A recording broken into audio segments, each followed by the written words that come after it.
स्तुति वन्दनम् पिता देवा स्तुति वन्दनम् पिता देवा स्तुति वन्दनम् पिता देवा स्तुति वन्दनम् पिता देवा पिता देवा पिता देवा पिता देवा पिता देवा पिता देवा देवा स्तुति वन्दनम् येशुदेवा स्तुति वन्दनम् आत्मदेवा स्तुति वन्दनम् आत्मदेवा स्तुति वन्दनम्।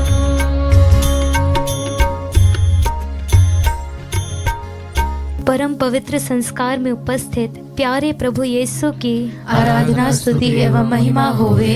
परम पवित्र संस्कार में उपस्थित प्यारे प्रभु यीशु की आराधना स्तुति एवं महिमा होवे। परम पवित्र संस्कार में उपस्थित प्यारे प्रभु यीशु की आराधना स्तुति एवं महिमा होवे। यूदित का ग्रंथ अध्याय 16 पद संख्या 14 और 15 में प्रभु का वचन कहता है, समस्त सृष्टि तेरी सेवा करे, क्योंकि तेरे शब्द मात्र से सब कुछ अस्तित्व में आया है। तूने अपना आत्मा भेजा है और सब कुछ बन गया है। Hallelujah hallelujah. आइए हम उस महान ईश्वर की स्तुति करते हुए कहें हालेलुया हालेलुया। प्रभु यीशु की स्तुति करते हुए कहें हालेलुया हालेलुया। पवित्र आत्मा ईश्वर की स्तुति करते हुए कहें हालेलुया हालेलुया। क्रिस्त में प्यारे विश्वासियों, जिस महान ईश्वर ने इस समस्त संसार और उसकी सभी महान चीज़ों की सृष्टि की है, वही ईश्वर, उसी ने अपने हाथों से हमारी भी सृष्टि की है। उसी ने हमारे हृदय की रचना की है और वह भली भांति हमारे बारे में, हमारे हृदय में जो कुछ है वह सब कुछ जानता है। वह हमारी हर एक खूबी जानता है। वह हमारे मन की हर एक बातों को हमारे कहने से पहले ही जानता है।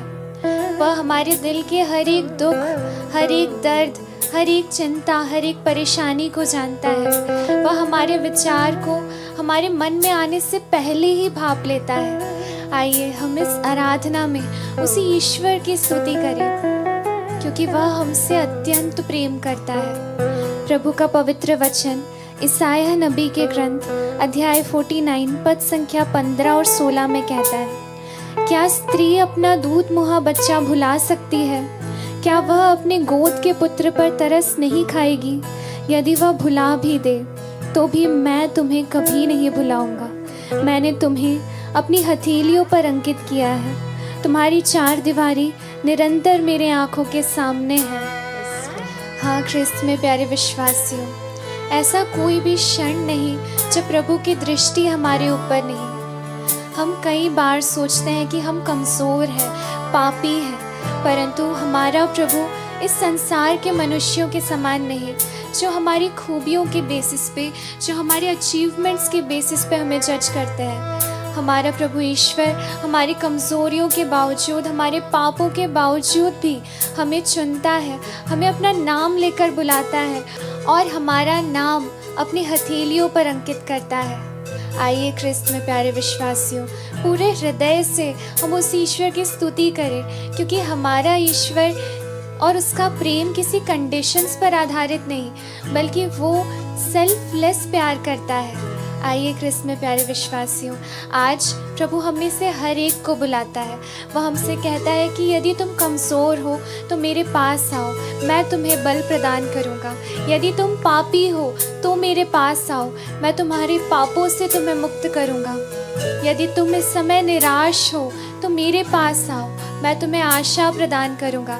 यदि इस समय तुम टूट चुके हो तो मेरे पास आओ, मैं तुम्हें और तुम्हारे टूटे हुए टुकड़ों को जोड़कर तुम्हें नई रचना बना दूंगा। आइए क्रिस्त में प्यारे विश्वासियों, हम प्रभु के बुलावे को स्वीकार करें और प्रभु से कहें, प्रभु इस आराधना में आज हम अपने आप को तुझे देते हैं। आज हम पूरे दिल से तेरी आराधना करते हैं प्रभु, क्योंकि तू हमसे हमारी खूबियों के लिए नहीं बल्कि हमारी गलतियों, हमारे पापों के बावजूद भी हमसे अत्यंत प्रेम करता है। आइए प्यारे विश्वासियों, हम इस गीत को गाते हुए प्रभु की स्तुति आराधना करें।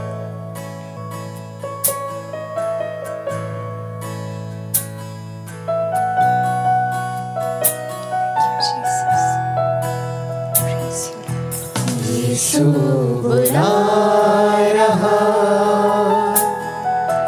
यीशु बुला रहा, तेरा नाम ले लेकर तुझे यीशु बुला रहा, यीशु बुला रहा, यीशु बुला रहा, तेरा नाम ले लेकर तुझे यीशु बुला रहा। क्रिस्त में प्यारे विश्वासियों, हमारा प्रभु अयोग्य लोगों को चुनने वाला ईश्वर है। यदि हम प्रभु के जीवन में देखें तो प्रभु ने कभी भी किसी परफेक्ट इंसान को नहीं चुना। प्रभु ने संत पेत्रुस, संत अंद्रेयस, संत यूहन और संत याकूब को चुना जो मामूली से मछुआरे थे। प्रभु ने संत मत्ती को चुना जो कि एक टैक्स कलेक्टर थे।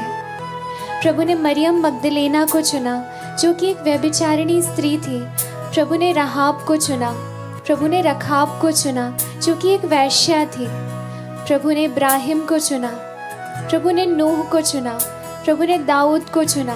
और अगर हम इन सभी लोगों के जीवन में देखें, कोई भी पूरी तरह से पूर्ण नहीं था, परंतु प्रभु उनकी खूबियों पर नहीं बल्कि उनके हृदय की थाह लेने वाला ईश्वर है। और आज वही प्रभु हमें हमारा नाम लेकर बुलाता है। आज वही प्रभु हमें भी चुनता है कि तुम मेरी पवित्र प्रजा हो। आज मैं तुम्हें बुलाता हूँ कि तुम मेरी महिमा के सहभागी बन सको। प्रभु का पवित्र वचन सैमुएल के पहले ग्रंथ अध्याय 16 पद संख्या 7 में कहता है, प्रभु मनुष्य की तरह विचार नहीं करता। मनुष्य तो बाहरी रूप रंग देखता है, किंतु प्रभु हृदय देखता है। हाँ क्रिस्त में प्यारे विश्वासियों, अगर आज तक हमने पाप में जीवन बिताया तो आइए हम पाप की राह छोड़कर प्रभु के पास चलें। यदि आज तक हमने घमंड का जीवन बिताया तो आइए हम अपना घमंड छोड़कर प्रभु के पास चलें। यदि आज तक हम खुद पर निर्भर रहते थे तो आइए हम खुद पर निर्भर रहना छोड़कर प्रभु के पास चलें। अगर आज तक हम मनुष्यों का प्रेम खोजते थे तो आइए हम ये आदत छोड़कर प्रभु का प्रेम खोजें। यदि आज तक हम मनुष्य को खुश करना चाहते थे तो आइए हम प्रभु की शरण चलें, क्योंकि प्रभु का पवित्र वचन कहता है, मनुष्यों की शरण जाने की अपेक्षा ईश्वर की शरण जाना अधिक अच्छा है। प्रभु का पवित्र वचन यशायाह नबी के ग्रंथ अध्याय 43 पद संख्या 18 और 19 में कहता है, पिछली बातें भुला दो, पुरानी बातें जाने दो। देखो मैं एक नया कार्य करने जा रहा हूँ, वह प्रारंभ हो चुका है। आइए प्यारे विश्वासियों, हम अपने जीवन में इस वचन को और इस विश्वास के साथ प्रभु के इस प्रॉमिस को स्वीकार करें कि प्रभु इसी क्षण में हमारे जीवन में एक महान कार्य शुरू कर चुका है, जो हमारे पापों पर आधारित नहीं है बल्कि वह उसके प्रेम पर आधारित है। प्रभु का पवित्र वचन यशायाह नबी के ग्रंथ अध्याय 41 पद संख्या 10 में कहता है, डरो मत, मैं तुम्हारे साथ हूँ, चिंता मत करो, मैं तुम्हारा ईश्वर हूँ। मैं तुम्हें शक्ति प्रदान करूँगा और तुम्हारी सहायता करूँगा। मैं अपने विजय दाहिने हाथ से तुम्हें संभालूँगा। हाँ क्रिस्त में प्यारे विश्वासियों, यदि हम चिंतित हैं, डरे हुए हैं, तो आइए हम पूरे विश्वास के साथ इस क्षण में अपने जीवन को प्रभु के हाथों में दे दें, क्योंकि प्रभु हमारे साथ है। प्रभु कहता है कि तुम जहाँ कहीं भी जाओगे, मेरी उपस्थिति तुम्हारे साथ होगी। तुम्हें लड़ने की कोई आवश्यकता नहीं, बल्कि मैं तुम्हारी ओर से युद्ध करूँगा। आइए हम अपनी सारी कमजोरियों को, अपने सारे डर को प्रभु के सामर्थ्य को दे दें और प्रभु पर विश्वास करते हुए पूरे हृदय से इस गीत को गाएं।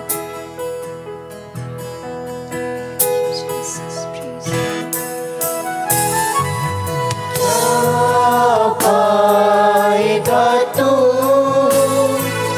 जीत कर इस दुनिया को, क्या लाभ होगा अपनी आत्मा को, आत्मा को। आइए हम प्रभु की शरण में आ जाएं। यीशु के पास तुझे यीशु बुला रहा, तू आजा यीशु के आज प्रभु हमें पास, से हर एक को बुलाता तुझे है। यीशु बुला रहा, यीशु बुला रहा, यीशु बुला रहा, तेरा नाम ले लेकर तुझे यीशु बुला रहा। पिता, पुत्र और पवित्र आत्मा के नाम पर आमीन। मार्कुस का सुसमाचार अध्याय 6 वाक्य 34 से 44 तक। ईसा ने नाव से उतरकर एक विशाल जनसमूह देखा। उन्हें उन लोगों पर तरस आया, क्योंकि वे बिना चरवाहे की भेड़ों की तरह थे, और वह उन्हें बहुत सी बातों की शिक्षा देने लगे। जब दिन ढलने लगा तो उनके शिष्यों ने उनके पास आकर कहा, यह स्थान निर्जन है और दिन ढल चुका है। लोगों को विदा कीजिए, जिससे वे आसपास की बस्तियों और गांवों में जाकर खाने के लिए कुछ खरीद ले। ईसा ने उन्हें उत्तर दिया, तुम लोग ही उन्हें खाना दे दो।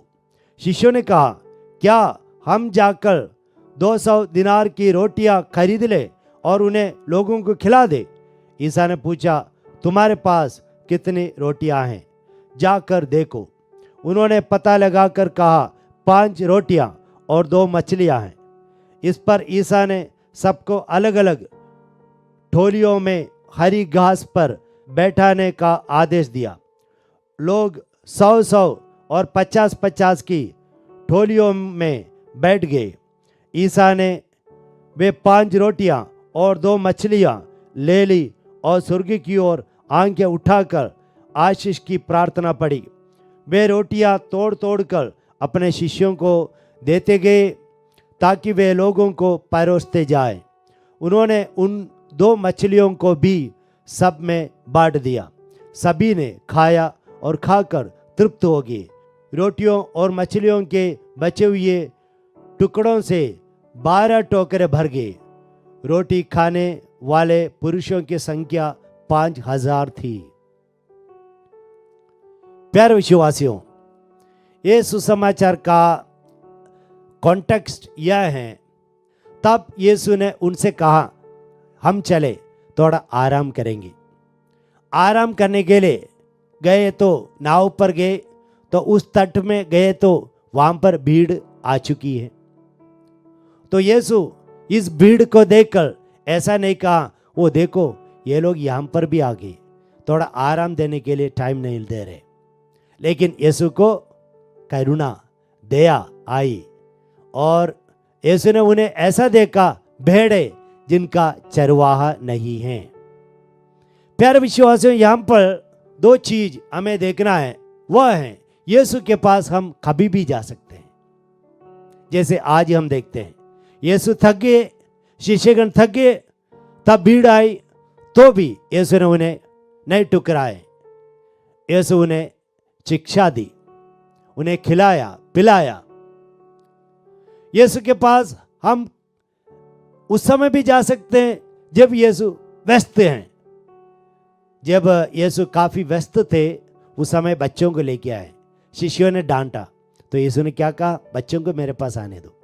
तो यीशु काफ़ी व्यस्त होने के बावजूद भी हम यीशु के पास जा सकते हैं। और यीशु जब दुख दर्द में है उस समय भी यीशु के पास हम जा सकते हैं। जैसे हम देखते हैं कि यीशु क्रूस सूली पर थे, उस समय भला डाकू यीशु से मांगा कि प्रभु मुझे याद करिए। तो उस समय यीशु ने ऐसा नहीं कहा, देखो मैं कठोर दर्द में हूँ,